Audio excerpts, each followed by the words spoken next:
ಎಲ್ಲರಿಗೂ ನಮಸ್ಕಾರ.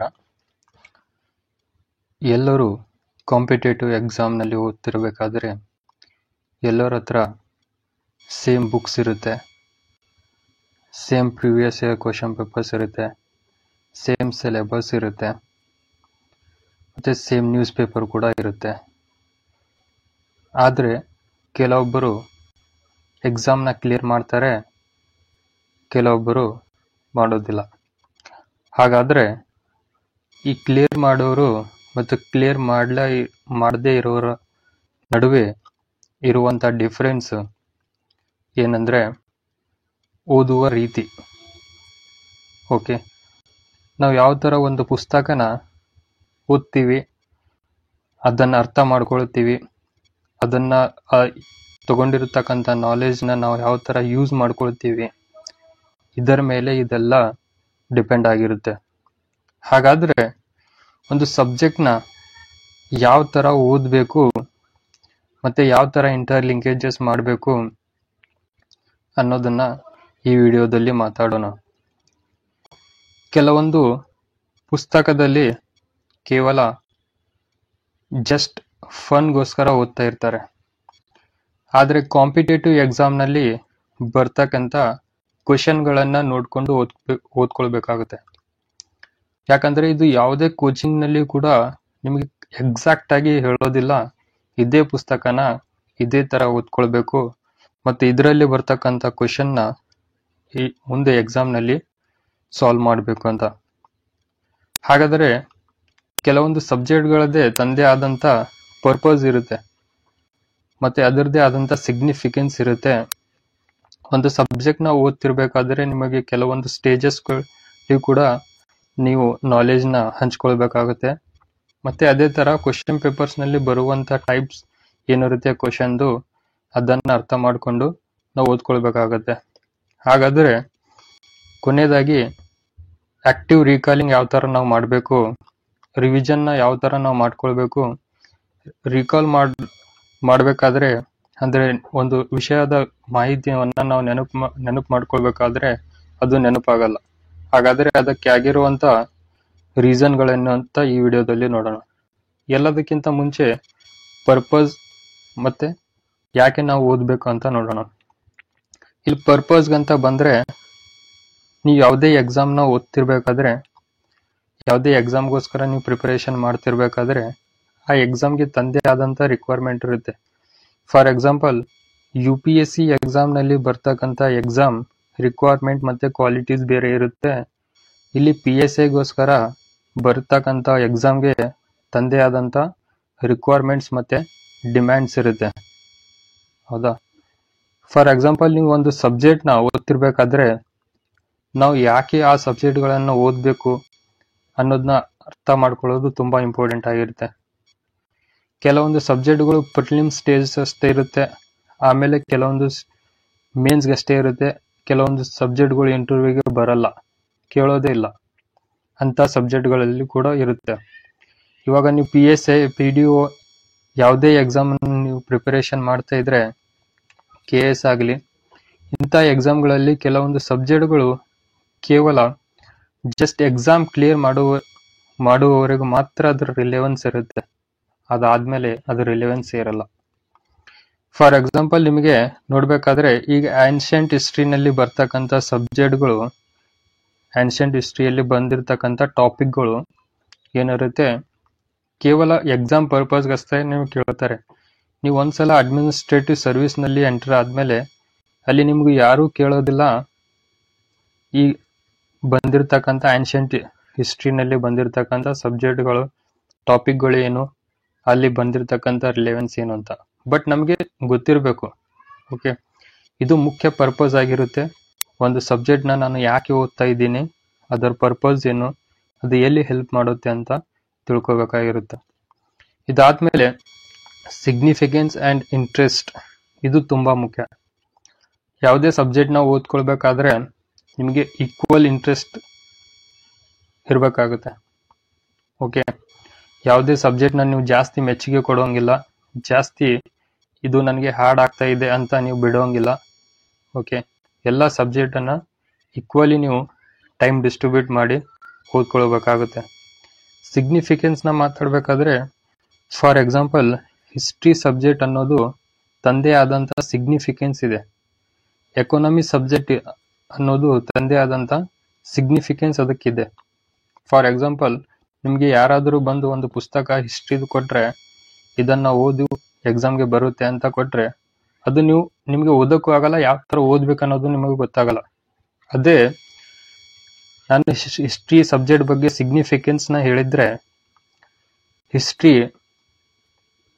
ಯಾವಾಗ ಬ್ರಿಟಿಷರು ಬಂದಿರ್ತಾರೆ ನಮ್ಮ ಇಂಡಿಯಾಗೆ, ನಮ್ಮ ರಿಚ್ ಏನು ಕಲ್ಚರಲ್ ಹೆರಿಟೇಜ್ ಇರುತ್ತೆ, ನಮ್ಮ ಕಲ್ಚರ್ ಎಲ್ಲ ಏನಿರುತ್ತೆ, ಆ ಟೈಮ್ನಲ್ಲಿ ಬಂದಿರತಕ್ಕಂಥ ಓಲ್ಡೆಸ್ಟ್ ಸಿವಿಲೈಸೇಷನ್ ಕೂಡ ನಮ್ಮ ಇಂಡಿಯಾದಲ್ಲಿ ಬರುತ್ತೆ. ಹೌದಾ? ಈ ಥರ ಒಂದು ಸಬ್ಜೆಕ್ಟ್ನ ಸಿಗ್ನಿಫಿಕೆನ್ಸ್ ನಿಮಗೆ ಯಾರಾದರೂ ತಿಳಿಸಿದ್ರೆ ಆ ಸಬ್ಜೆಕ್ಟ್ಗಳ ಬಗ್ಗೆ ನೀವು ಓದೋಕೆ ಸ್ಟಾರ್ಟ್ ಮಾಡ್ತೀರಾ. ಅದೇ ಥರ ನಮ್ಮ ಕರ್ನಾಟಕದಲ್ಲಿ ಇರುವಂಥ ವಿಜಯನಗರ ಸಾಮ್ರಾಜ್ಯದ ಬಗ್ಗೆ ಆಯಿತು, ಮೈಸೂರು ರಾಜಮನೆತನಗಳ ಬಗ್ಗೆ ಆಯಿತು. ಹೀಗೆ ಯಾವುದೇ ಒಂದು ಸಬ್ಜೆಕ್ಟ್ ಬಗ್ಗೆ ಓದ್ತಾ ಇದ್ರೆ ಅದರದ್ದೇ ಆದಂಥ ಸಿಗ್ನಿಫಿಕೆನ್ಸ್ನ ನೀವು ತಿಳ್ಕೊಳ್ಬೇಕಾಗುತ್ತೆ. ಇದು ಮುಖ್ಯವಾಗಿರುತ್ತೆ. ಇವಾಗ ಅದೇ ಥರ ಎಕಾನಮಿ ಸಬ್ಜೆಕ್ಟ್ಗೆ ಮಾತಾಡಬೇಕಾದ್ರೆ ಎಕ್ಸಾಂಪಲ್ ಆಗಿ ಎಕಾನಮಿಯಲ್ಲಿ ಕೂಡ ನೀವು ನೋಡ್ಬೋದು, ಯಾವಾಗ ನಮ್ಮ ಬ್ರಿಟಿಷರು ನಮ್ಮ ಇಂಡಿಯಾಗೆ ಬರ್ತಾರೆ ಅದಕ್ಕಿಂತ ಮುಂಚೆ ನಮ್ಮ ಇಂಡಿಯಾದ GDP ಏನಿರುತ್ತೋ 27% GDP ಇರುತ್ತೆ. ಆದರೆ at the time of independence 1947 ಬರೋವರೆಗೂ ನಮ್ಮ ಇಂಡಿಯಾದ GDP ಕೇವಲ 3% ಆಗಿರುತ್ತೆ.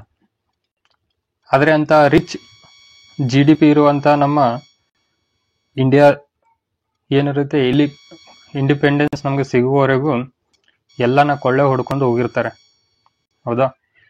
ಇದೇ ಥರ ಇದು ಎಕಾನಮಿಗೆ ಸಂಬಂಧಪಟ್ಟಿರ್ತಕ್ಕಂಥ ರಿಚ್ ಸಿಗ್ನಿಫಿಕೆನ್ಸ್ನ ನಾನು ನಿಮಗೆ ಹೇಳಿದ್ರೆ ಮಾತ್ರ ಆ ಸಬ್ಜೆಕ್ಟ್ನ ಅರ್ಥ ಮಾಡ್ಕೊಳ್ಬೇಕಂತ ನಿಮಗೆ ಕ್ಯೂರಿಯಾಸಿಟಿ ಬರುತ್ತೆ ಮತ್ತು ಇಂಟ್ರೆಸ್ಟ್ ಕೂಡ ಬರುತ್ತೆ.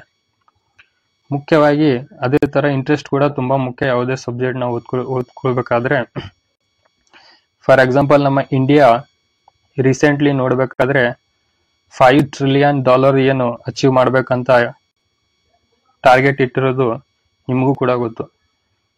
ಇದು ಯಾವ ಥರ ಅಚೀವ್ ಮಾಡುತ್ತೆ, ಇದ್ರದೇ ಆದಂಥ ಮೆಕ್ಯಾನಿಸಮ್ಸ್ ಏನು, ಇಲ್ಲಿ ಮಾಡ್ತಕ್ಕಂಥ ರಿಫಾರ್ಮ್ಸ್ಗಳೇನು, ಹೌದಾ? ಇದು ಎಕಾನಮಿಯಲ್ಲಿ ಬರ್ತಕ್ಕಂಥ ಸಿಗ್ನಿಫಿಕೆನ್ಸ್ ಆಗಿರುತ್ತೆ. ಹೌದಾ? ಇಂಡಿಯಾ ಇವಾಗ $5 ಟ್ರಿಲಿಯನ್ ಅಚೀವ್ ಮಾಡ್ಕೊಳ್ಳುತ್ತೆ ಅಂತಂದ್ರೆ ಅದಕ್ಕೆ ಆದಂಥ ತಂದೆ ಆದಂಥ ಒಂದು ಪ್ಲಾನ್ ಇರುತ್ತೆ. ಅದು ಕೂಡ ಗೊತ್ತು ನಿಮಗೆ, ನೀತಿ ಆಯೋಗ ಪ್ಲಾನ್ ಮಾಡುತ್ತೆ ಅಂತ. ಹೌದಾ? ಈ ಥರ ಆರ್ಗನೈಸೇಷನ್ಸ್ ಆಗಲಿ, ಈ ಥರ ಎಕಾನಮಿಸ್ಟ್ಗಳ ಕೆಲಸ ಮಾಡೋದಾಗ್ಲಿ, ಅವ್ರು ಮಾಡತಕ್ಕಂಥ ಫಂಕ್ಷನ್ಸ್ಗಳನ್ನು ನೀವು ತಿಳ್ಕೊಳ್ಬೇಕಾದ್ರೆ ಅದರದ್ದೇ ಆದಂಥ ಇಂಟ್ರೆಸ್ಟ್ ನಿಮಗೆ ಇರಬೇಕು. ಇಂಟರ್ನ್ಯಾಷನಲ್ ಲೆವೆಲ್ನಲ್ಲಿ ನಮ್ಮ GDP ಯಾವ ಥರ ರೋಲ್ ಮಾಡುತ್ತೆ, ನಮ್ಮ ಇಂಡಿಯಾದಿಂದ ಬರ್ತಕ್ಕಂಥ GDP ವರ್ಲ್ಡ್ಗೆ ಯಾವ ಥರ ಇಲ್ಲಿ ಕಾಂಟ್ರಿಬ್ಯೂಟ್ ಮಾಡುತ್ತೆ ಅನ್ನೋದನ್ನ ತಿಳ್ಕೊಳ್ಳುವ ಒಂದು ಇಂಟ್ರೆಸ್ಟ್ ಕೂಡ ನಿಮಗೆ ಗೊತ್ತಿರಬೇಕು. ಇದು ಮುಖ್ಯವಾಗಿ ಇರತಕ್ಕಂಥ ಬೇಸಿಕ್, ನಿಮಗೆ ಒಂದು ಸಬ್ಜೆಕ್ಟ್ನ ಓದ್ಕೊಳ್ಬೇಕಾಗಿರ್ತಕ್ಕಂಥ ಮೇನ್ ಇಂಪಾರ್ಟೆಂಟ್. ಈ ಎರಡು ಇದ್ರೆ ಮಾತ್ರ ನಿಮಗೆ ಒಂದು ಇಂಟ್ರೆಸ್ಟ್ ಬರುತ್ತೆ. ಅದೇ ಥರ ಸಾಂಸ್ಕೃತಿಕ ಆಗಲಿ ಮತ್ತು ಕಲೆ ಆಗಲಿ, ಇಲ್ಲಿ ಬರ್ತಕ್ಕಂಥ ಕರ್ನಾಟಕದ ಕಲ್ಚರಲ್ ಆಗಲಿ, ಯಾವುದೇ ಸಬ್ಜೆಕ್ಟ್ನ ಓದ್ಕೊಳ್ಬೇಕಾದ್ರೆ ಅದರದ್ದೇ ಆದಂಥ ಸಿಗ್ನಿಫಿಕೆನ್ಸ್ ನಮಗೆ ಗೊತ್ತಿರಬೇಕು. ಇವಾಗ ಪಾಲಿಟಿಕ್ಸ್ ಬಗ್ಗೆ ಹೇಳ್ಬೇಕಾದ್ರೆ ಎಕ್ಸಾಂಪಲ್ ಆಗಿ ನಮ್ಮ ಇಂಡಿಯಾದಲ್ಲಿ ಬರ್ತಕ್ಕಂಥ ಡೆಮೋಕ್ರಸಿ ಏನಿರುತ್ತೆ, largest democracy in the world ಅದರಲ್ಲಿ ಒಂದಾಗಿರುತ್ತೆ. ಅದನ್ನ ತಿಳ್ಕೊಳ್ಬೇಕು, ಯಾವ ಥರ ಫಂಕ್ಷನ್ ಮಾಡುತ್ತೆ ಸೆಂಟ್ರಲ್ ಲೆವೆಲಲ್ಲಿ, ಸ್ಟೇಟ್ ಗೌರ್ಮೆಂಟ್ನಲ್ಲಿ. ಈ ಥರ ಲಾರ್ಜೆಸ್ಟ್ ಡೆಮೋಕ್ರಸಿ ನಮ್ಮ ಇಂಡಿಯಾದಲ್ಲಿ ಇದೆ ಅಂದರೆ ಆ ಲಾರ್ಜೆಸ್ಟ್ ಡೆಮೋಕ್ರಸಿ ಲೆಜಿಸ್ಲೇಟಿವ್ ಪರ್ಸ್ಪೆಕ್ಟಿವ್ ಇಂದ, ಎಕ್ಸಿಕ್ಯೂಟಿವ್ ಪರ್ಸ್ಪೆಕ್ಟಿವ್ ಇಂದ ನಮಗೆ ತಿಳಿದುಕೊಳ್ಳುವ ಅವಶ್ಯಕತೆ ಇರುತ್ತೆ. ಇವಾಗ ಮುಖ್ಯವಾಗಿ ಸ್ಟೇಜಸ್ಗಳ ಬಗ್ಗೆ ಮಾತಾಡಬೇಕಾದ್ರೆ ಇಲ್ಲಿ ಯಾವ್ದಾವುದು ಸ್ಟೇಜಸ್ ಬರುತ್ತೆ ಒಂದು ಸಬ್ಜೆಕ್ಟ್ನ ಓದ್ಕೊಳ್ಬೇಕಾದ್ರೆ ಅಂತ ನೋಡೋಣ. ಸ್ಟೇಜಸ್ಗಿಂತ ಮುಂಚೆ ಇಲ್ಲಿ ನೀವು ನೋಡ್ಕೊಳ್ಬಹುದು ಮುಖ್ಯವಾಗಿ ಬರ್ತಕ್ಕಂಥ ಪ್ರಿವಿಯಸ್ ಇಯರ್ ಕ್ವಶನ್ ಪೇಪರ್ಸ್ನಲ್ಲಿ ಕ್ವಶನ್ಸ್ ಯಾವ ಥರ ಬರ್ತಾ ಇದ್ದಾವೆ. ಇಲ್ಲಿ ಕೇಳ್ತಕ್ಕಂಥ ಕ್ವಶನ್ಗಳು 4 ಟೈಪ್ ಮುಖ್ಯವಾಗಿರುತ್ತೆ. ಒಂದು ಫ್ಯಾಕ್ಚುಯಲ್ ಆಯ್ತು, ಕನ್ಸೆಪ್ಷುಯಲ್ ಆಯ್ತು, ಅಪ್ಲಿಕೇಶನ್ ಬೇಸ್ಡ್ ಆಯ್ತು, ಇನ್ನೊಂದು ಕಾಮನ್ ಸೆನ್ಸ್. ಇದು ಪ್ರಿಲಿಮ್ಸ್ ಏನು ಬರುತ್ತೆ ಎಕ್ಸಾಮ್ಸ್ ಆಗಲಿ ಅಥವಾ MCQ ಟೈಪ್ ಏನು ಕ್ವಶನ್ಸ್ ಬರುತ್ತೆ, ಇಲ್ಲಿ ಬರ್ತಕ್ಕಂಥ 4 ಟೈಪ್ ಕ್ವಶನ್ಸ್ ಆಗಿರುತ್ತೆ. ಆದ್ರೆ ಯಾವ್ದು KS ಆಗಲಿ IS ಆಗಲಿ ಅಲ್ಲಿ ಮೇನ್ಸ್ ಎಕ್ಸಾಮ್ ಅಂತ ಬರುತ್ತೆ. ಮೇನ್ಸ್ ಎಕ್ಸಾಮ್ ನಲ್ಲಿ ಈ ತರ ನಾಲೆಜ್ ನಡೆಯಲ್ಲ. ಹೌದಾ? ಅದಕ್ಕೆ ಬೇಕಾಗಿರುವಂತ ನಾಲೆಜ್ ಆಗಲಿ ಒಂದು ಕ್ರಿಟಿಕಲ್, ಒಂದು ಹಾರಿಜೆಂಟಲ್ ನಾಲೆಜ್ ಮತ್ತೆ ವರ್ಟಿಕಲ್ ನಾಲೆಜ್ ಒಂದು ಬೇಕಾಗಿರುತ್ತೆ. ಹಾರಿಜೆಂಟಲ್ ಇದು ಏನೇನಂತ ಇಲ್ಲಿ ನೋಡೋಣ. ಆದ್ರೆ ಇದು ನೆನಪಿಟ್ಕೊಳ್ಳಿ, ಈ MCQ ಟೈಪ್ ಬೇಸ್ಡ್ ನಲ್ಲಿ ಬರ್ತಕ್ಕಂಥ ಕ್ವಶನ್ಗಳು ಇದು 4 ಟೈಪ್ ನಲ್ಲಿ ಬೇಸ್ಡ್ ಆಗಿರುತ್ತೆ. ಇಲ್ಲಿ ಮುಖ್ಯವಾಗಿ ನೋಡ್ಕೊಳ್ಬೇಕಾದ್ರೆ ಸ್ಟೇಜಸ್ ಏನಿರುತ್ತೆ, ಒಂದು ಪುಸ್ತಕನ ಓದ್ಕೊಳ್ಬೇಕಾದ್ರೆ ಫಸ್ಟಿಗೆ ಒಂದು ಲರ್ನಿಂಗ್ ಅಸೆಸ್ಮೆಂಟ್ ಇರುತ್ತೆ. ಅಂದ್ರೆ ರ್ಯಾಂಡಮ್ಲಿ ನೀವು ರೀಡ್ ಮಾಡ್ತಿರ್ಬೇಕು. ಅದಾದ್ಮೇಲೆ ಒಂದು ಹಾಲಿಸ್ಟಿಕ್ ಅಸೆಸ್ಮೆಂಟ್ ಇರುತ್ತೆ. ಇದಾದ್ಮೇಲೆ ಒಂದು ಕಾಗ್ನೇಟಿವ್ ಅಸೆಸ್ಮೆಂಟ್ ಇರುತ್ತೆ. ಓದಿರ್ತಕ್ಕಂಥ ಪುಸ್ತಕನ ನೀವು ಕೇವಲ ಸುಮ್ಮನೆ ಓದೋದಷ್ಟೇ ಅಲ್ಲ, ಅದನ್ನ ನೆನಪಿನಲ್ಲಿ ಇಟ್ಕೊಳ್ಳೋದು ಕೂಡ ತುಂಬಾ ಇಂಪಾರ್ಟೆಂಟ್ ಆಗಿರುತ್ತೆ. ಇದಾದ್ಮೇಲೆ ಸೆಲ್ಫ್ ಅಸೆಸ್ಮೆಂಟ್, ಅಂದ್ರೆ ಇಲ್ಲಿ ಟೆಸ್ಟ್ ಮಾಡೋದು ಕೂಡ ನಿಮಗೆ ತುಂಬಾ ಇಂಪಾರ್ಟೆಂಟ್. ನಾವು ಓದಿರ್ತಕ್ಕಂಥ ನಾಲೆಜ್ ನೀವು ಟೆಸ್ಟ್ ಮಾಡ್ತಾ ಇಲ್ಲ ಅಂದ್ರೆ ಅದು ಓದಿದ್ರು ಕೂಡ ತುಂಬಾ ವೇಸ್ಟ್ ಆಗುತ್ತೆ. ಇದರಲ್ಲಿ ಬರ್ತಕ್ಕಂಥ 4 ಸ್ಟೇಜಸ್ ನ ಡೀಟೇಲ್ ಆಗಿ ನೋಡ್ಕೊಳ್ಳೋಣ. ಅದರಲ್ಲಿ ಫಸ್ಟ್ಗೆ ಲರ್ನಿಂಗ್ ಅಸೆಸ್ಮೆಂಟ್. ಲರ್ನಿಂಗ್ ಅಸೆಸ್ಮೆಂಟ್ ನಲ್ಲಿ ಏನಾಗುತ್ತೆ ಅಂದ್ರೆ, ನಿಮಗೆ ಒಂದು ಟಾಪಿಕ್ ಆಗಲಿ ಒಂದು ಸಬ್ಜೆಕ್ಟ್ ನ ಒಂದೇ ಸಲ ಓದಿದ್ರೆ ಅದು ನಿಮಗೆ ಅಷ್ಟೊಂದು ಅಪಿರೆನ್ಸ್ ಕೊಡೋದಿಲ್ಲ, ಮತ್ತೆ ಅಷ್ಟೊಂದು ನಿಮಗೆ ಅಂಡರ್ಸ್ಟ್ಯಾಂಡಿಂಗ್ ಕೂಡ ಆಗಲ್ಲ. ಒಂದೇ ಸಲ ನಾನು ಓದ್ತೀನಿ, ಓಕೆ, ಇದಾದ್ಮೇಲೆ ಬೇರೆ ಸಬ್ಜೆಕ್ಟ್ಗಳನ್ನು ಓದ್ತೀನಿ, ಬೇರೆ ಬೇರೆ ಬುಕ್ಗಳನ್ನು ಓದ್ತೀನಿ ಅಂದ್ರೆ ಈ ತರ ನಡೆಯೋದಿಲ್ಲ. ಒಂದು ಪುಸ್ತಕನ ನೀವು ಓದ್ತಿರ್ಬೇಕಾದ್ರೆ ಮಿನಿಮಮ್ 2 to 3 ಟೈಮ್ ನೀವು ಓದ್ಕೊಳ್ಬೇಕಾಗುತ್ತೆ. ಯಾಕಂದ್ರೆ ಒಂದು ಸಬ್ಜೆಕ್ಟ್ ನ ಯಾವ ತರ ಅವ್ರು ಡಿಸೈನ್ ಮಾಡಿರ್ತಾರೆ, ಒಂದು ಟಾಪಿಕ್ ನ ಯಾವ ತರ ಅವರು ಡಿಸೈನ್ ಮಾಡಿರ್ತಾರೆ ಅನ್ನೋದು ಇಲ್ಲಿ ನಮಗೆ ಒಂದೇ ಸೀಕ್ವೆನ್ಸ್ ನಲ್ಲಿ ಓದಿದ ಮೇಲೆ ಅರ್ಥ ಆಗಲ್ಲ. ಅದಕ್ಕೋಸ್ಕರ ನೀವು 2 ಅಥವಾ 3 ಟೈಮ್ ಫಸ್ಟ್ ನಲ್ಲಿ ಓದ್ಕೊಳ್ಬೇಕಾಗುತ್ತೆ. ಇದಾದ್ಮೇಲೆ ಅದೇ ಫಸ್ಟ್ ಲರ್ನಿಂಗ್ ಅಸೆಸ್ಮೆಂಟ್ ನಲ್ಲಿ ನೀವು ಏನ್ ಮಾಡ್ಬೇಕಾದ್ರೆ, ನೀವು ಓದ್ತಿರ್ಬೇಕಾದ್ರೆ ಅಲ್ಲಿ ಇಂಪಾರ್ಟೆಂಟ್ ವರ್ಡ್ಸ್ ಇರುತ್ತೆ. ಫಾರ್ ಎಕ್ಸಾಂಪಲ್, ನೀವು ಒಂದು ಟಾಪಿಕ್ ಇಲ್ಲಿ ಸ್ಟಾರ್ಟ್ ಆಯ್ತಂದ್ರೆ ಅಲ್ಲಿ ಕೆಲವೊಂದು ಇಂಟ್ರೊಡಕ್ಷನ್ ಅಂತ ಇರುತ್ತೆ. ಇದಾದ್ಮೇಲೆ ಅದರದೇ ಎಕ್ಸ್ಪ್ಲನೇಷನ್ ಕೂಡ ಇರುತ್ತೆ. ಅದರಲ್ಲಿ ಫಾರ್ ಎಕ್ಸಾಂಪಲ್ ಯಾವ್ದಾದ್ರು ಒಂದು ಟಾಪಿಕ್ ನ ಬಗ್ಗೆ ಕೊಡ್ತಾ ಇದ್ರೆ ಅದರದೇ ಅಡ್ವಾಂಟೇಜ್, ಡಿಸ್ಅಡ್ವಾಂಟೇಜಸ್, ಚಾಲೆಂಜಸ್, ಮತ್ತೆ ಇದಾದ್ಮೇಲೆ ವೇ ಫಾರ್ವರ್ಡ್, ಈ ತರ ಏನ್ ಬರ್ದಿರ್ತಾರೆ ಟಾಪಿಕ್ ನಲ್ಲಿ ಅಲ್ಲಿ ಬರ್ತಕ್ಕಂಥ ಇಂಪಾರ್ಟೆಂಟ್ ವರ್ಡ್ಸ್ ಮೇಲೆ ನಾವು ಫೋಕಸ್ ಮಾಡ್ಕೊಳ್ಬೇಕಾಗುತ್ತೆ. ಇದಾದ್ಮೇಲೆ ಫಸ್ಟ್ ರೀಡಿಂಗ್ ಮಾಡ್ತಿರಲ್ಲ, ಅವಾಗ ಕೇವಲ ಜಸ್ಟ್ ರೀಡಿಂಗ್ ಪರ್ಪಸ್ ಅಷ್ಟೇ, ನೀವು ಓದ್ತಿರ್ಬೇಕು ಅಷ್ಟೇ. ಓದ್ಕೊಂಡು ನೀವು ಅದರಲ್ಲಿ ಬರ್ತಕ್ಕಂಥ ಟಾಪಿಕ್ ನ ಯಾವ ತರ ಅವರು ಡಿಸೈನ್ ಮಾಡಿದ್ದಾರೆ ಅನ್ನೋದು ಅರ್ಥ ಮಾಡ್ಕೊಳ್ಬೇಕು. ಓಕೆ, ಇದಾದ್ಮೇಲೆ ಒಂದು ಮೆಂಟಲ್ ಕನ್ಸ್ಟ್ರಕ್ಟ್ ನ ನೀವು ಡೆವಲಪ್ ಮಾಡ್ಕೊಳ್ಬೇಕಾಗುತ್ತೆ. ಫಾರ್ ಎಕ್ಸಾಂಪಲ್, ನೀವು ಹಿಸ್ಟ್ರಿ ಸಬ್ಜೆಕ್ಟ್ ನ ಓದ್ತಿರ್ಬೇಕಾದ್ರೆ ಹಿಸ್ಟ್ರಿನಲ್ಲಿ ನಿಮಗೆ ಒಂದೇ ಸಲ ಓದೋನ ಗೊತ್ತಾಗಲ್ಲ. ಅದನ್ನ 2-3 ಸಲ ಓದಿದ್ಮೇಲೆ ನಿಮಗೆ ಒಂದು ಸೀಕ್ವೆನ್ಸ್ ಗೊತ್ತಾಗುತ್ತೆ. ಓಕೆ, ಇವಾಗ ಇಂಡಸ್ ವ್ಯಾಲಿ ಸಿವಿಲೈಸೇಷನ್ ಸ್ಟಾರ್ಟ್ ಆಗಿತ್ತು, ಇದಾದ್ಮೇಲೆ ವೇದಿಕ್ ಏಜ್ ಬಂದಿತ್ತು, ಇದಾದ್ಮೇಲೆ ಮೌರ್ಯರು ಬಂದ್ರು. ಓಕೆ, ಇದಾದ್ಮೇಲೆ ಈ ಕಡೆ ಬೇರೆ ಮತ್ತೆ ಟಾಪಿಕ್ಗಳು ಸ್ಟಾರ್ಟ್ ಆಗುತ್ತೆ. ಓಕೆ, ಇದೇ ತರ ಏನ್ಷಿಯಂಟ್ ಇಂದ ತಗೊಂಡು ಮೆಡಿವಲ್ ವರೆಗೂ, ಇಲ್ಲಿ ಮೆಡಿವಲ್ಗೆ ಬಂದ್ಮೇಲೆ ಏನ್ಷಿಯಂಟ್ ಮುಗಿದ್ಮೇಲೆ ಮತ್ತೆ ಮೆಡಿವಲ್ ಬರುತ್ತೆ. ಮೆಡಿವಲ್ ನಲ್ಲಿ ನೀವು ಬಂದಾಗ ನೀವು ನೋಡ್ಬೋದು ಇಸ್ಲಾಂ ಅಡ್ವೆಂಟ್ ಆಯ್ತು, ಡೆಲ್ಲಿ ಸಲ್ತನತ್ ಆಯ್ತು, ಮೊಘಲ್, ಈ ತರ ಒಂದು ಸೀಕ್ವೆನ್ಸ್ ನಿಮಗೆ ಗೊತ್ತಾಗುತ್ತೆ. ನೀವು ಒಂದೇ ಸಲ ಓದಿದ್ಮೇಲೆ ಇದೇ ಯಾವ ತರ ಬಂದಿರುತ್ತೆ ಅಂತ ಗೊತ್ತಾಗಲ್ಲ. ಹೌದಾ? ಅದಕ್ಕೋಸ್ಕರ ಒಂದು ಮೆಂಟಲ್ ಕನ್ಸ್ಟ್ರಕ್ಟ್ ನ ನೀವು ಡೆವಲಪ್ ಮಾಡ್ಕೊಳ್ಬೇಕಾಗುತ್ತೆ. ನೀವು ಓದ್ತಿರ್ಬೇಕಾದ್ರೂ ಕೂಡ ಇಲ್ಲಿ ಯಾವಾಗ 13.7 ಮಿಲಿಯನ್ ಇಯರ್ ಅಗೋ ಏನು ಸೌರಮಂಡಲ ಎಲ್ಲ ಎಸ್ಟಾಬ್ಲಿಷ್ ಆಗಿತ್ತು, ಅವಾಗಿನಿಂದ ತಗೊಂಡು ನಾವು ಇಲ್ಲಿಯವರೆಗೂ ಕೂಡ ಒಂದು ಮೆಂಟಲ್ ಕನ್ಸ್ಟ್ರಕ್ಟ್ ನಲ್ಲಿ ಓದ್ಕೊಳ್ಬಹುದು. ಅಂದ್ರೆ ಒಂದು ಸೀಕ್ವೆನ್ಸ್ ನಲ್ಲಿ ನಾವು ಓದ್ಕೊಂಡು ಬರಬಹುದು. ಹೌದಾ?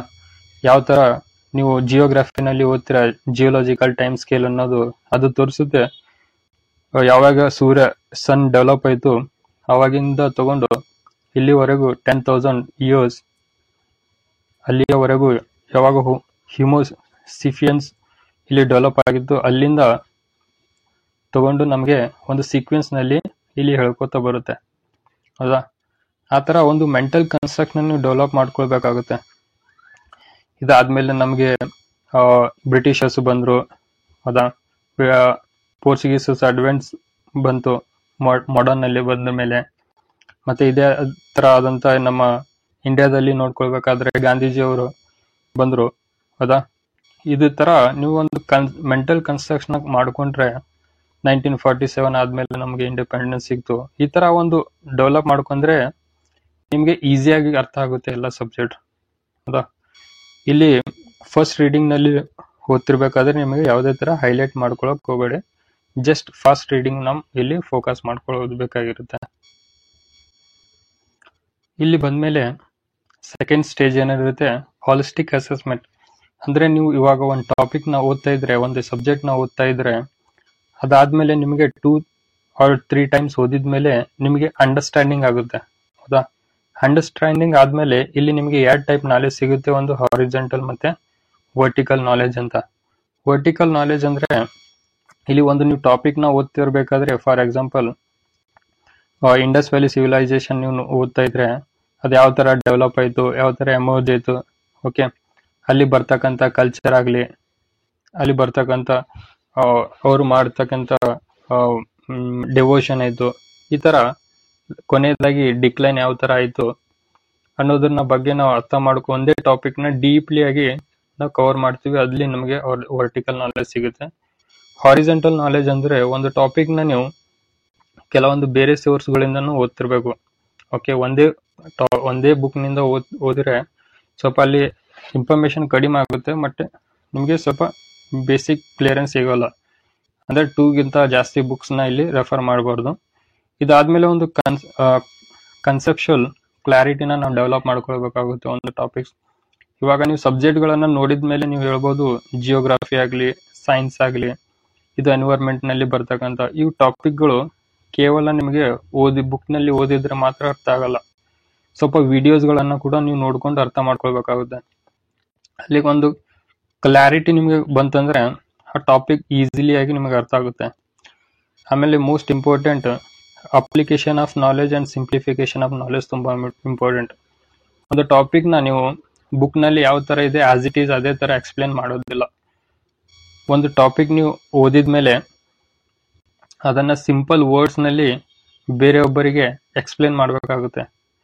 ಇವಾಗ ನೀವು ಎಕಾನಮಿಯಲ್ಲಿ ಓದ್ತಿರ್ಬೇಕಾದ್ರೆ, ಜಿಯೋಗ್ರಫಿನಲ್ಲಿ ಓದ್ತಿರ್ಬೇಕಾದ್ರೆ, ಇದೇ ಯಾವುದೇ ತರ ಆದಂತ ಟಾಪಿಕ್ ನ ನೀವು ಓದ್ತಿರ್ಬೇಕಾದ್ರೆ ನೀವು ಅರ್ಥ ಮಾಡ್ಕೊಂಡಿದ್ಮೇಲೆ ಇದು ನೀವು ಬೇರೆಯವರಿಗೆ ಎಕ್ಸ್ಪ್ಲೇನ್ ಮಾಡ್ಬೇಕಾದ್ರೆ ಸಿಂಪಲ್ ಲ್ಯಾಂಗ್ವೇಜ್ ನಲ್ಲಿ ಅರ್ಥ ಮಾಡಿಸ್ಬೇಕು. ಓಕೆ, ಇಲ್ಲಿ ಸಿಂಪ್ಲಿಫಿಕೇಶನ್ ಆಫ್ ನಾಲೆಜ್ ಬರುತ್ತೆ. ಇದನ್ನ ನೆನಪಿಟ್ಕೊಳ್ಬೇಕಾದ್ರೆ ಒಂದು ನಿಮೋನಿಕ್ಸ್ ಮಾಡ್ಕೊಂಡು ನೀವು ಓದ್ತಿರ್ಬೇಕಾ, ಮತ್ತೆ ಸ್ಟೋರಿ ಟೆಲ್ಲರ್ ಟೈಪ್ ಏನ್ ಬರುತ್ತೆ ಅದನ್ನ ನೀವು ಮಾಡ್ಕೊಳ್ಬಹುದು. ಇದಾದ್ಮೇಲೆ ನೀವು ಹೆಡ್ ಅಂಡ್ ಸ್ಪೋಕ್ ಮಾಡಲ್ ಕೂಡ ನೀವು ಯೂಸ್ ಮಾಡಬಹುದು ನೆನಪಿಟ್ಕೊಳ್ಳೋಕೆ. ಅಪ್ಲಿಕೇಶನ್ ಆಫ್ ನಾಲೆಜ್ ಅಂದ್ರೆ ಫಾರ್ ಎಕ್ಸಾಂಪಲ್ ನೀವು ಇಲ್ಲಿ ಸೈನ್ಸ್ ನಲ್ಲಿ ಬರ್ತಕ್ಕಂಥ ಕಾನ್ಸೆಪ್ಟ್ ಗಳಾಗ್ಲಿ, ಫಾರ್ ಎಕ್ಸಾಂಪಲ್ ನ್ಯೂಟನ್ಸ್ ಲಾಸ್ ಬಗ್ಗೆ ನೀವು ಓದ್ತಾ ಇರ್ಬೇಕಾದ್ರೆ ಇದೆಲ್ಲ ಲಾಸ್ ಏನೇನಿದೆ ಅಂತ ಹಳೇದಾಯ್ತು. ಆದ್ರೆ ಕ್ವಶನ್ ಪೇಪರ್ ನಲ್ಲಿ ಬರ್ತಕ್ಕಂಥ ಕ್ವಶನ್ ಗಳನ್ನ ನೋಡಿದ್ರೆ ಈ ಲಾಸ್ ಮೇಲೆ ಬಂದಿರತಕ್ಕಂಥ ಅಪ್ಲಿಕೇಶನ್ಸ್ ಏನೇನಿದೆ ಅಂತ ನಮ್ಗೆ ಗೊತ್ತಿರ್ಬೇಕು. ಹೌದಾ? 3 ಲಾಸ್ ಓದಿದ್ಮೇಲೆ ನಿಮಗೆ ಅಪ್ಲಿಕೇಶನ್, ಉಪಯೋಗ ಎಲ್ಲೆಲ್ಲಿ ಆಗುತ್ತೆ ಅಂತ, ಯೂಸೇಜ್ ಎಲ್ಲೆಲ್ಲಿ ಆಗುತ್ತೆ ಅಂತ ನಮಗೆ ಗೊತ್ತಿರ್ಬೇಕು. ಇದಾದ್ಮೇಲೆ ಮೋಸ್ಟ್ ಇಂಪಾರ್ಟೆಂಟ್ ಏನಿರುತ್ತೆ ಅಂದ್ರೆ ಇಂಟರ್ಲಿಂಕೇಜಸ್. ಇಂಟರ್ಲಿಂಕೇಜಸ್ ಅಂದ್ರೆ ಒಂದು ಟಾಪಿಕ್ ಕೇವಲ ಒಂದೇ ಪರ್ಸ್ಪೆಕ್ಟಿವ್ ಇಂದ ಓದೋದಲ್ಲ. ಇಲ್ಲಿ ಟಾಪಿಕ್ ನ ಹಿಸ್ಟ್ರಿಗೆ, ಮತ್ತೆ ಜಿಯೋಗ್ರಫಿಗೆ, ಮತ್ತೆ ಎಕನಾಮಿಗೆ, ಮತ್ತೆ ಪೊಲಿಟಿಕಲ್ ಆಗಿ, ಮತ್ತೆ ಎನ್ವೈರ್ಮೆಂಟಲ್ ಆಗಿ, ಮತ್ತೆ ಸೈನ್ಸ್ ನಲ್ಲಿ ನೋಡ್ಕೊಂಡು, ಸೈನ್ಸ್ ನ ಪರ್ಸ್ಪೆಕ್ಟಿವ್ ನೋಡ್ಕೊಂಡು ನಾವು ಓದ್ತಿರ್ಬೇಕು. ಯಾಕಂದ್ರೆ ಇಲ್ಲಿ ಬರ್ತಕ್ಕಂಥ ಹ್ಯುಮ್ಯಾನಿಟೀಸ್ ಸಬ್ಜೆಕ್ಟ್ಸ್ ಏನಿರುತ್ತೆ ಅದರಲ್ಲಿ ಎಲ್ಲಾನು ಇಂಟರ್ಲಿಂಕೇಜಸ್ ಇದೆ. ಹೌದಾ?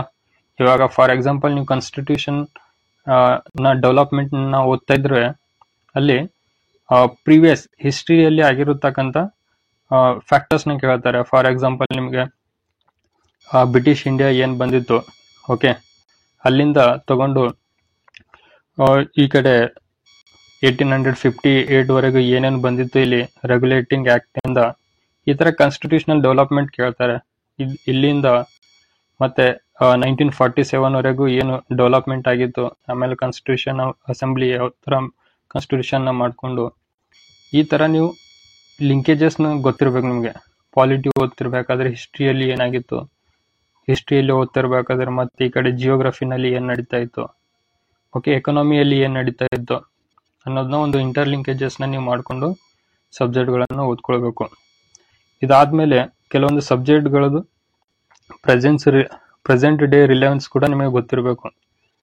ಹೌದಾ, ಲಿಂಕೇಜಸ್ ಆದ್ಮೇಲೆ ನಿಮಗೆ ಪ್ರೆಸೆಂಟ್ ಡೇಸ್ ನಲ್ಲಿ ಬರ್ತಕ್ಕಂಥ ಅದರ ರಿಲೆವೆನ್ಸ್ ಕೂಡ ನಿಮಗೆ ಗೊತ್ತಿರಬೇಕು. ಇದಾದ್ಮೇಲೆ ಥರ್ಡ್ ಸ್ಟೇಜ್ ಬರುತ್ತೆ ಕಾಗ್ನೇಟಿವ್ ಅಸೆಸ್ಮೆಂಟ್. ಅಂದ್ರೆ ನಿಮ್ಗೆ ಮೈಂಡ್ಗೆ ಕೆಲಸ ಕೊಡೋದು. ಓಕೆ, ನೀವು ಓದಿದ್ನ ಇನ್ಫಾರ್ಮೇಶನ್ ನೀವು ಅರ್ಥ ಮಾಡ್ಕೊಂಡಿದ್ಮೇಲೆ ಇಲ್ಲಿ ನಿಮ್ಗೆ ಬರ್ತಕ್ಕಂಥ ಕೆಲಸ ಏನಂದ್ರೆ ಕಾಗ್ನೇಟಿವ್ ಅಸೆಸ್ಮೆಂಟ್. ಅಂದ್ರೆ ನೆನಪಿನಲ್ಲಿ ಇಟ್ಕೊಳ್ಬೇಕು. ಓಕೆ, ನೆನಪಿನಲ್ಲಿ ಇಟ್ಕೊಳ್ಬೇಕಾಗುತ್ತೆ. ನೀವು ಒಂದು ಓದಿರ್ತಕ್ಕಂಥ ಇನ್ಫಾರ್ಮೇಶನ್ ನ ಫ್ಯಾಕ್ಚುಯಲ್ ಆಗಿ, ಕನ್ಸೆಪ್ಚುಯಲ್ ಆಗಿ, ಮತ್ತೆ ಅಪ್ಲಿಕೇಶನ್ ಬೇಸ್ಡ್ ಆಗ್ಲಿ, ಇದೆಲ್ಲ ನಾಲೆಜ್ ನ ಅರ್ಥ ಮಾಡ್ಕೊಂಡು ನೀವು ಇಲ್ಲಿ ನೆನಪಿನಲ್ಲಿ ಇಟ್ಕೊಳ್ಬೇಕಾಗುತ್ತೆ. ನೆನಪಿನಲ್ಲಿ ಇಟ್ಕೊಂಡ್ರೆ ಮಾತ್ರ ಎಕ್ಸಾಮ್ ನಲ್ಲಿ ಸಾಲ್ವ್ ಮಾಡೋಕೆ ಬರುತ್ತೆ. ಹೌದಾ, ಇದಾದ್ಮೇಲೆ ಇನ್ನೊಂದು ಇದು ಪ್ರೊಸೆಸ್ ನ ನೋಡ್ಕೊಳ್ಬೇಕಾದ್ರೆ ಮೈಂಡ್ ನಲ್ಲಿ ರೀಕಾಲ್ ಮಾಡ್ಬೇಕಾಗಿತ್ತಪ್ಪ ಅಂದ್ರೆ ಆಕ್ಟಿವ್ ರೀಕಾಲಿಂಗ್ ಕೂಡ ನೀವು ಮಾಡಬಹುದು.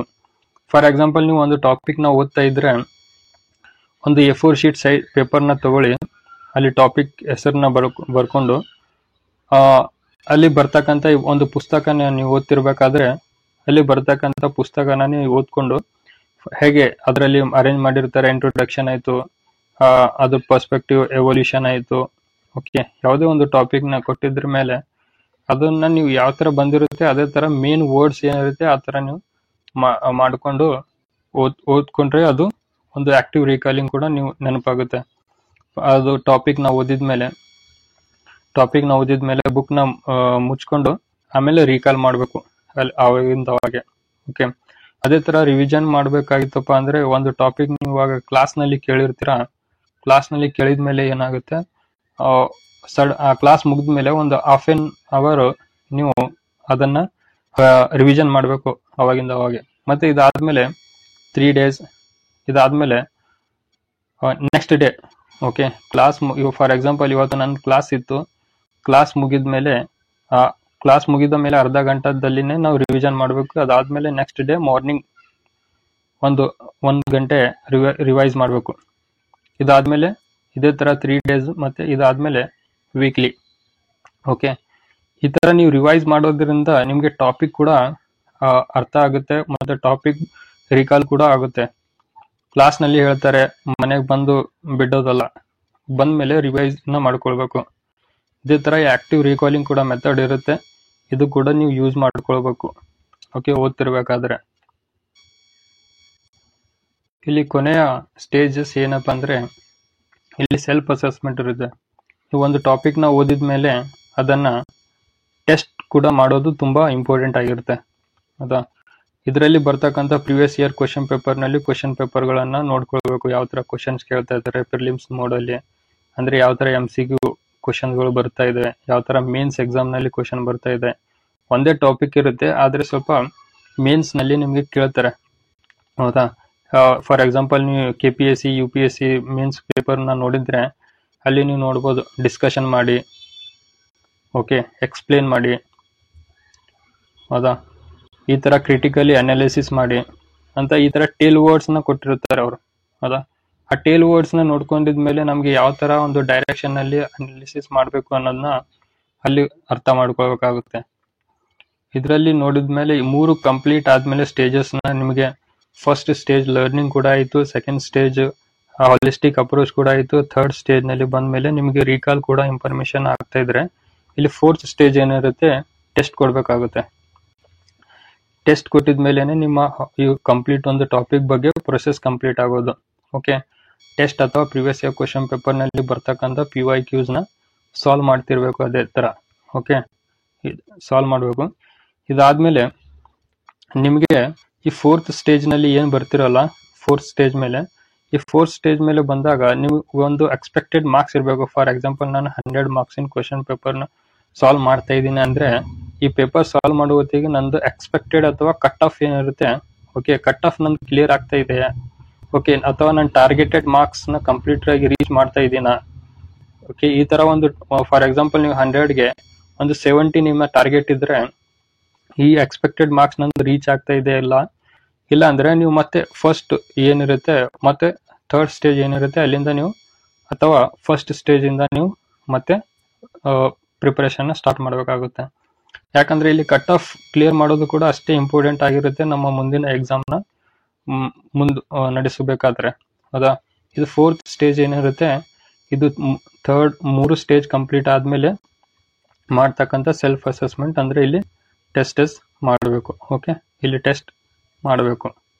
ಓಕೆ, ಇದರಲ್ಲಿ ನಿಮಗೆ ಯಾವುದೇ ತರ ರೀಸನ್ಸ್ ಗೊತ್ತಾಗಿಲ್ಲ ಅಂದ್ರೆ ನೀವು ಇವಾಗ ಒಂದು ಕ್ವಶನ್ ಪೇಪರ್ನ ಸಾಲ್ವ್ ಮಾಡಿದ್ಮೇಲೆ ಅದನ್ನ ಅನಾಲಿಸಿಸ್ ಕೂಡ ಮಾಡಬೇಕು. ಅನಾಲಿಸಿಸ್ ಮಾಡೋದ್ರಿಂದ ನಿಮಗೆ ಗೊತ್ತಾಗುತ್ತೆ ಅದರಲ್ಲಿ ಒಂದು cut off clear ಆಗ್ತಿರ್ಬೇಕು.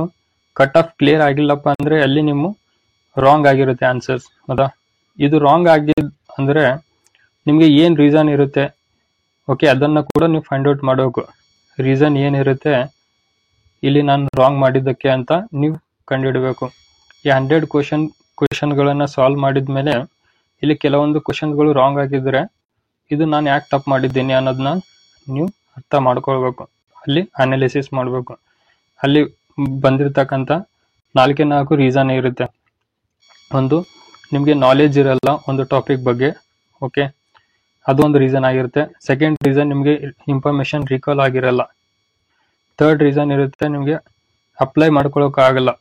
Okay, fourth reason ಇರುತ್ತೆ, ಸಿಲ್ಲಿ ಮಿಸ್ಟೇಕ್ ಮಾಡೋದ್ರಿಂದ ನಿಮಗೆ ಆನ್ಸರ್ಸ್ ಕ್ವಶನ್ಗಳು ರಾಂಗ್ ಆಗಿರುತ್ತೆ. ಈ 4ರಲ್ಲಿ ಯಾವುದನ್ನ ಫಿಟ್ ಆಗುತ್ತೆ ಅದನ್ನ ನೀವು ಮತ್ತೆ ಇನ್ನೊಂದ್ಸಲ ಮಾಡ್ಕೊಳ್ಬೇಕಾಗುತ್ತೆ. ನಾಲೆಜ್ ಕೂಡ ಕ್ವಶನ್ ಬಗ್ಗೆ ಇರಲಿಲ್ಲ ಅಂದ್ರೆ ನೀವು ಮತ್ತೆ ರೀಡ್ ಮಾಡಬೇಕು, ಅದು ತಿಳ್ಕೊಳ್ಬೇಕು ಆ ಟಾಪಿಕ್ನ. ಇದಾದ್ಮೇಲೆ ಏನ್ ಟಾಪಿಕ್ ಇರುತ್ತೆ, ರೀಕಾಲ್ ಆಗ್ತಾ ಇರ್ಲಿಲ್ಲ ಅಂದ್ರೆ ಇವಾಗ ನಾನು ತೋರಿಸಿದ್ದೆ ಆಕ್ಟಿವ್ ರೀಕಾಲಿಂಗ್ ಯಾವ ತರ ಮಾಡ್ಬೇಕಂತ. ಒಂದು ಟಾಪಿಕ್ ನ ಓದ್ತಿರ್ಬೇಕಾದ್ರೆ ನೀವು ಸೈಡ್ಗೆ A4 ಶೀಟ್ ತಗೊಂಡು ಅಲ್ಲಿ ಮೇನ್ ಹೆಡ್ಡಿಂಗ್ಸ್ ಏನು ಬರುತ್ತೆ ಬರ್ಕೋಬೇಕು. ಇದಾದ್ಮೇಲೆ ಪುಸ್ತಕನ ಮುಚ್ಚಬೇಕು, ಕ್ಲೋಸ್ ಮಾಡ್ಕೊಂಡು ಇಲ್ಲಿ ಬಂದಿರತಕ್ಕಂಥ ಈ ಟಾಪಿಕ್ ಗಳನ್ನ ರೀಕಾಲ್ ಮಾಡಬೇಕು. ಅದರಲ್ಲಿ ನಾನು ಏನು ಓದಿದ್ದೆ ಅಂತ. ಈ ತರ ನೀವು ಮತ್ತೆ ಫೋರ್ತ್ ಏನ್ ರೀಸನ್ ಇರುತ್ತೆ, ಸಿಲ್ಲಿ ಮಿಸ್ಟೇಕ್ ನಿಂದ ಆಗಿರುತ್ತೋ ಅದನ್ನ ನೀವು ಅವಾಯ್ಡ್ ಮಾಡಲೇಬೇಕು. ಇದು ಒಂದು ಟಾಪಿಕ್ ನ ಅಥವಾ ಒಂದು ಸಬ್ಜೆಕ್ಟ್ ನ ಕಂಪ್ಲೀಟ್ ಆಗಿ ಅಪ್ರೋಚ್ ಮಾಡೋದ್ರಲ್ಲಿ ಈ ತರ ಅಸೆಸ್ಮೆಂಟ್ ಇರುತ್ತೆ. ನಿಮಗೆ ಗೊತ್ತಾಗಿಲ್ಲ ಅಂದ್ರೂ ಕೂಡ ಈ 4 ಸ್ಟೇಜಸ್ ಏನಿರುತ್ತೆ ಅದನ್ನ ಅಷ್ಟೇ ನೋಡ್ಕೊಳ್ಳಿ. ಒಂದ್ಸಲ ಓದೋಕ್ಕಿಂತ ಮುಂಚೆ 2-3 ಸಲ ಓದಿ. ಇದಾದ್ಮೇಲೆ ಒಂದು ಹಾಲಿಸ್ಟಿಕ್ ಆಗಿ ನೀವು ಅರ್ಥ ಮಾಡ್ಕೊಳ್ಳಿ ಆ ಟಾಪಿಕ್ ನ. ಅದಾದ್ಮೇಲೆ ರಿವಿಷನ್ ಏನಿರುತ್ತೆ, ರೀಕಾಲ್ ಮಾಡಿ ಇನ್ಫಾರ್ಮೇಶನ್. ಅಂಡ್ ಫೋರ್ತ್ ಏನಿರುತ್ತೆ ಅದನ್ನ ನೀವು ಟೆಸ್ಟ್ ಮಾಡಿ. ಓಕೆ, ಇದು 4 ಇಂಪಾರ್ಟೆಂಟ್ ಸ್ಟೇಜಸ್ ಇರುತ್ತೆ ಇದರಲ್ಲಿ. ಅದನ್ನ ಅಷ್ಟು ಅರ್ಥ ಮಾಡ್ಕೊಂಡ್ರೆ ಸಾಕು. ಈ ವಿಡಿಯೋನ ನಾನು ನೋಡ್ಕೊಳ್ಳಿ. ಇದಾದ್ಮೇಲೆ ನೆಕ್ಸ್ಟ್ ಓದ್ತಿರ್ಬೇಕಾದ್ರೆ ಈ ತರ ಸ್ವಲ್ಪ ಕ್ರಿಟಿಕಲ್ ಆಗಿ ಥಿಂಕಿಂಗ್ ಮಾಡಿ. ಓಕೆ, ಕ್ರಿಟಿಕಲ್ ಆಗಿ ಥಿಂಕ್ ಮಾಡೋದು ಕೂಡ ತುಂಬಾ ಇಂಪಾರ್ಟೆಂಟ್ ಆಗಿರುತ್ತೆ. ಒಂದು ಟಾಪಿಕ್ ನ ಸುಮ್ಮನೆ ಓದೋದಲ್ಲ, ಈ ತರ ಸ್ವಲ್ಪ ಕೆಲವೊಂದು ಸ್ಟೇಜಸ್ ಇರುತ್ತೆ, ಆ ತರ ಲಿಂಕ್ ಮಾಡಿಕೊಂಡು ಹಾಲಿಸ್ಟಿಕ್ ಆಗಿ ಅಪ್ರೋಚ್ ಮಾಡಿ. Thank you.